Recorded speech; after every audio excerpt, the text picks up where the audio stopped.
Hello everyone, my name is Karen and I'll be presenting on the respiratory syncytial virus. This is also known as the pneumovirus and it causes RSV infections. Respiratory syncytial virus, it is a contagious virus that infects the respiratory tract and it produces giant multinucleated cells. Its viral genome, it is a single-stranded negative RNA, and its only known reservoir is in humans. How is the virus transmitted? This is a contagious virus, and it's spread via droplet or direct contact. Like you could be standing next to an individual who sneezes or coughs. You breathe it in.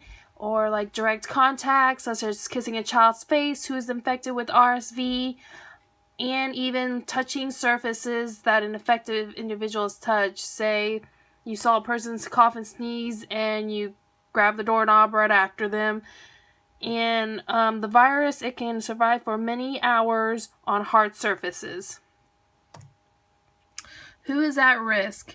Premature infants, older adults, or young children who have congenital heart and lung disease, adults with asthma, CHF, or COPD, people with immune deficiencies, including those who've had organ transplants, leukemia, even individuals who have HIV and AIDS.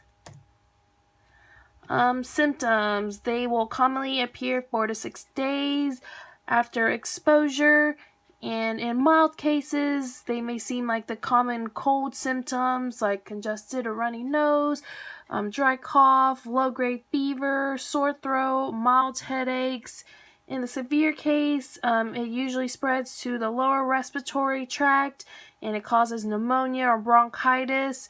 You also see symptoms such as fever, severe cough, wheezing, rapid breathing, and even bluish color of the skin due to lack of oxygen. And then symptoms in infants we usually see are short, shallow, rapid breathing, coughs, poor feeding. We'll notice that they're more lethargic and irritable. But most of the time, recovery takes 1 to 2 weeks. And like some individuals, they may continue to have wheezing for a while. But in severe cases, it may require hospitalization and like IV fluids and various other treatments.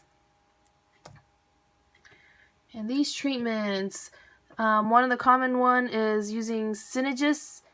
Synagis is a monoclonal antibody that blocks viral attachment to cells. So this medication is usually recommended for the following: children that are premature infants with chronic lung disease, certain infants younger than 12 months old with congenital heart disease, babies and toddlers under 2 who need at least a month of supplemental oxygen and continue to have lung-related treatments, and children 2 or younger who may be immunocompromised during the RSV season.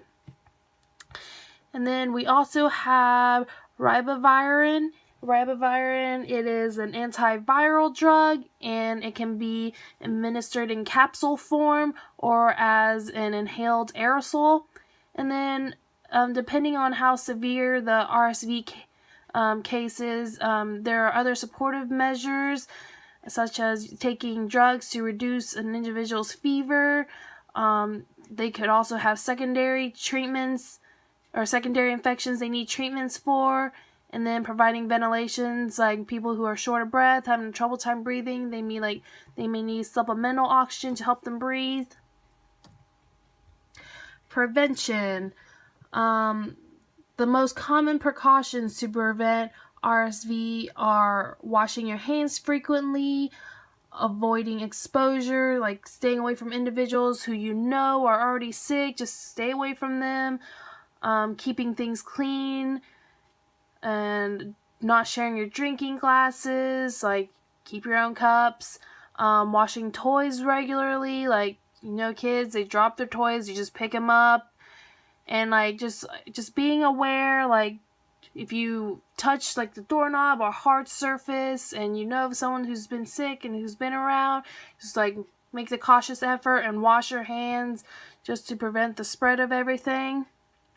And then when you know you have RSV, just like make a cautious effort just to like stay home, get well, because the virus, like, you are very contagious for the first couple of days, and like after a week it like slowly you're not as contagious. And these are my references. Thank you for watching and listening. Have a good day.